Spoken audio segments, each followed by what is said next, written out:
What is up, guys? My name is Jack Gardiner. Hope you enjoyed that track at the beginning there. Today we are going to be checking out the Line 6 Podgo Wireless. Now, this is my first time with a Line 6 product since way back with the Spider 2 or 3. I think that was my very first practice amp as a kid. And it's safe to say the amp model and technology has come on massively since then. Now, a lot of you will be familiar with the Helix sounds, and they are absolutely phenomenal. A lot of my close friends are users of the Helix for both the studio and as a live rig. This has that same amp technology, but obviously is much, much cheaper. You might be asking, who is this aimed at then, really? Now, I would say first and foremost, this is probably aimed at gigging musicians that don't necessarily want to spend that much, but still have the functionality of the Helix. It's limited in a slight way. You know, we have a set amount of blocks we can add to our chain, but that's more than enough for most people. You can't do things like run stereo amps. You are set with one amp and one cab. For a lot of people, including myself, that's pretty much all you need. You know, a lot of my tones tend to be just an amp with some delay and reverb and maybe a distortion in front. If it's a clean tone, maybe a compressor. And this does this with really high quality sounds. Now, in terms of another selling point then, this is completely wireless. And this again brings me to the fact that I think this is perfect for gigging musicians. You get basically the Relay G10 wireless dongle. It's, I believe like €100 extra for the wireless model, but if that's your kind of thing, and you know, maybe you have some gigs that involve no cables, no amps on stage, I know a lot of guys do that in terms of like the theatre work and whatnot, then this would be the perfect solution. And that essentially charges via the guitar in over here. Now, I do kind of wish that there was a separate charging port for this, but it does actually chill just in here, so you can move it out the way if you did want to just plug in with a jack, which is what I'm going to be doing today. Moving along, we have the option to put, I believe, up to 2 expression pedals into this thing. We have a stereo effects loop, main out, we have amp out, so, you know, some people might want to run hybrid rigs where they're sending something different to the front of house, and then a phones socket here. Now, I've seen a few complaints on the internet of why didn't they go all out wireless with Bluetooth. Now, that would be cool, but I think, like I say, this is primarily designed for gigging musicians. At least that's what I think with this unit. And so in that case, like, you're not going to be using headphones live on a stage, I wouldn't have thought. But of course, you could always buy a Bluetooth dongle for that if that is really a necessary thing. For me personally, I don't care about that. I'd just plug in headphones as normal. Finally, over here, we have a USB cable as well. Now, this is the cool thing about this. This can also act as an audio interface. So you can stream audio down that USB cable. Today, I am going to be basically running it into my audio interface from the main outs here. But that is another cool feature of it. So I would say that for someone who doesn't want to necessarily spend crazy amounts, this is probably perfect for you if you are into the kind of Helix tones. It's very, very small, very lightweight, but it doesn't feel cheap. I know some people have said, oh, it's plastic. To me, I feel like this feels like it could take quite a bit of damage. And also it would fit perfectly in a gig bag. I'm going to assume most guitar cases would probably be able to put this in the front pouch. So yeah, overall, I think this is perfect for the gigging musician that doesn't want to spend crazy money and probably doesn't want to risk, you know, a couple of £1,000 worth of gear if you're in a pub band or something like that. We all know how people can spill beers pretty easily over gear. I've had that happen to me in the past. So yeah, Podgo Wireless. This thing sounds great. It's really small and it's really, really affordable. What we're going to do today is take a look at some of my presets that I've created with this unit over the past week. But what I'm going to do, instead of walking you through it on the unit, I'm actually going to show you it with the Podgo Edit software. This unit is super easy to program in terms of manually on the interface itself. But for that extra level of control, I just preferred to edit it with the app. So what we're going to do is head over that way. I'm going to walk you through some of my tones, and hopefully we can hear how cool this unit sounds. Let's spin. Okay then guys, so this is the window that you are faced with within the Pod Go editor. Like I say, for the purpose of this demo, I think it's easier if I just show you them on this screen, because this is the way in which I went about making these presets. But like I say, this is really easy to use on the fly. So if there are little tweaks you want to make with the unit, you are more than capable of that. For me, before a gig, I would probably prepare tones in the software anyway. Nothing like preparation. But anyway, first of all, I want to show you guys how the interface works. So we have our blocks up here essentially, and these are fixed blocks. So you have like the expression pedal 2. This, I think, up here is the effects loop. We have foot switch 1 or foot switch 4, which essentially just are pedals that you can assign. So that could be a compressor, distortion, those kind of things. You have the amp, and like I mentioned, you can only use 1 amp at a time within this software and within this unit, and a cab. Then you have things like delay and reverb, and a fixed EQ pedal as well, if you want that on there, which I do within this patch. But let me walk you through this tone. This one I've just called first lead tone, and it was the very first sound that I tried to get on this unit. I'm using the Brit 2204. That is one of my favorite amps. I am really into British Marshalls, and the 2204, I think, is like a JCM 800. Just reacts really well to the dynamics. I think I kept most of this stock, or like I say, like the standard preset within the unit, except maybe I altered the bias. In terms of the cab then, that is the 4x12 Black Cab 30. By the way, it's worth pointing out, within these settings, you have multiple mic options for IRs within there. So there's all your typical ribbon mics, you know, condensers, things like that. And then basically I have a ping pong delay and the Searchlights reverb. That's one of my favorites from line 6. There's the Glitz reverb as well, which is phenomenal. We'll see that on a few other patches, but the delay and reverbs in this thing really are great. Enough of me talking though, let's just check out what this sounds like.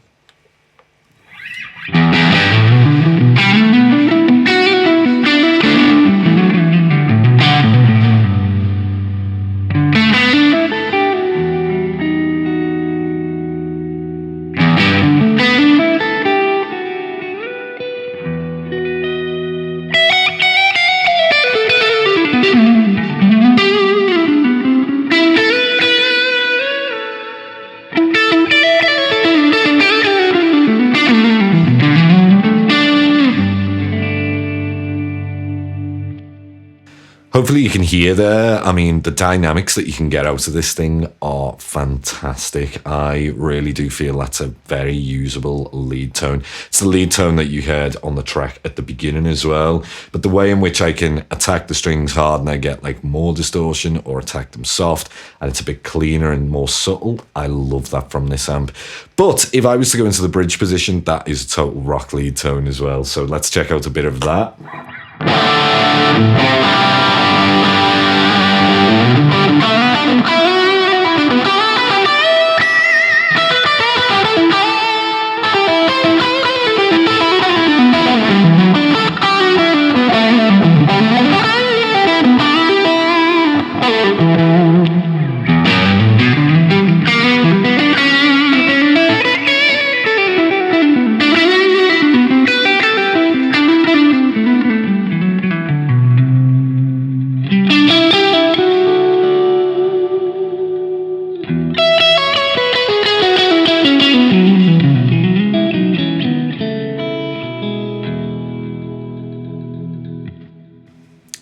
Really cool, really usable, and I think it took me about 5 minutes to actually find that tone. I just really, like I say, love the kind of British amps, and the Line 6 they are essentially emulating it really, really well. The only thing I would say about this unit is that the factory presets I was not so keen on. I did find it a bit hard to find tones that were inspiring within there. But in terms of tweakability, I mean, you can see there are tons of options on the amp. We have stuff like sag, hum, ripple, bias, loads of different ways to actually change that tone. And I believe you can also load in your own IRs if you're not happy with the ones provided with line 6. But I do think that they sound definitely very usable. Maybe you could load, one of 128 of your own if you've got preferences, but I find this totally usable. I mean, let's move on then to something maybe a bit more clean. Let's try the clean ambient tone that I created. That was the one right at the beginning of the track. Now, this essentially is a Fender amp. It's an American amp, and I'm using the Interstate 2x12 cab vertical, I guess that is. We've got the Rochester comp in front of it. And then I just have, this time the Ganymede reverb, which I really enjoyed as well. The compressor on this is just helping it all sit dynamically very well. But let's check this out. So this would be for more of like your layering or intros to songs.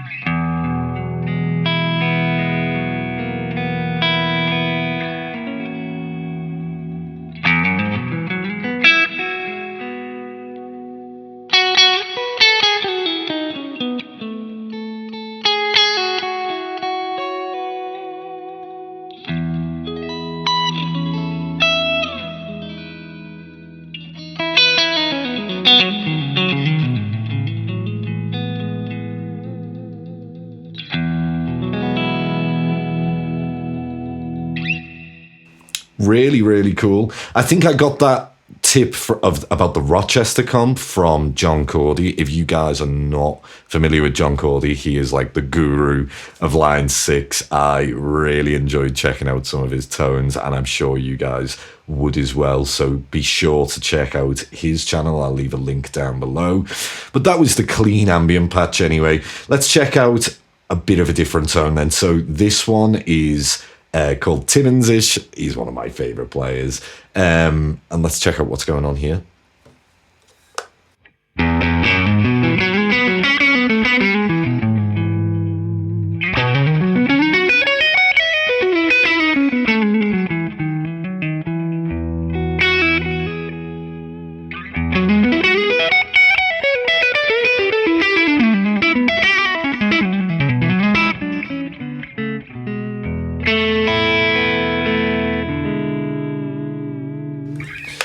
So here I've basically got the Cali, Texas. I'm pretty sure that's going to be based off of a Mesa Boogie. And a 1x12 Cali 4. We have a dual delay like Andy uses and a spring reverb this time. The Timmy pedal in front and a compressor as well.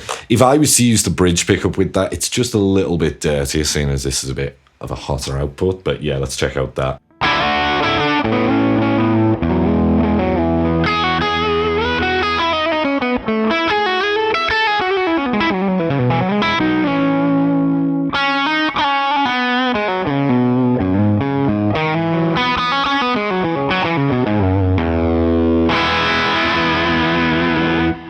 Another very, very usable tone. Now, the thing is with this is that you could assign these pedals to snapshots. Maybe we can check one of these out in the next patch. So this one I've called Mayorish. Now, what a snapshot is it enables you to change parameters within the preset and assign them to some of the foot controllers. So in this one, the standard setup for this, I have it as having like a compressor in front of a Line 6 litigator amp. I think I got this tip from John Cordy. Cali 1x12 again, and there's some glitz reverb. By itself, I'm trying to get it to sound like a 2-rock essentially.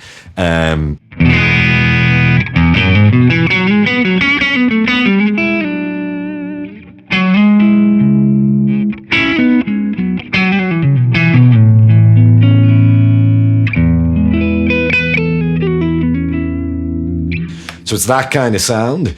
But if I was to move to, say, another snapshot here, I have this one where I have the Minotaur. I'm sure you can guess what that's based off of in front. And this is a bit more of a gainier sound. This is something that I think John Mayer tends to do.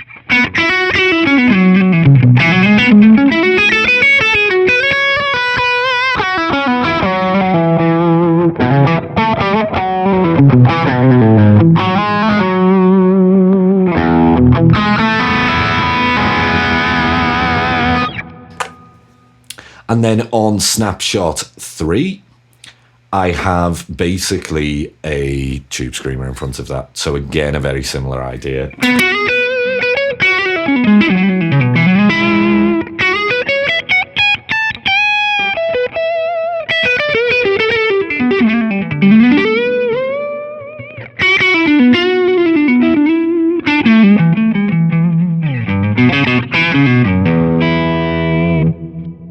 And that is obviously assigned to the foot switches on the unit. So you can have up to 4 snapshots and you essentially save them how you want them. You could change different parameters like gain on the pedals, you know, maybe different levels on the amp itself or from the cab or something like that. I mean, I don't know if you definitely want to do that, but delays and reverbs, you could change like the decay time, things like this. It's just a really cool, useful thing within a preset itself without changing preset. So another one then, let's just check out one more. I've called this one Gig Clean, and this is the Matchstick. I guess you can guess what that is. And I'm using a kind of Vox cab, I guess. Again, another tip from John Cordy. And there's a compressor in front of this here. So by itself, I've just got this set as no reverb, just very dry.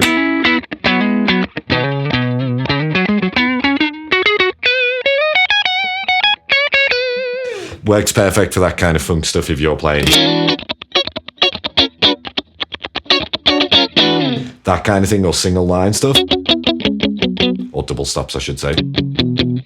But you can put on a reverb after that if you want on another snapshot and a delay. And we've got a bit more of an ambient clean sound. So again.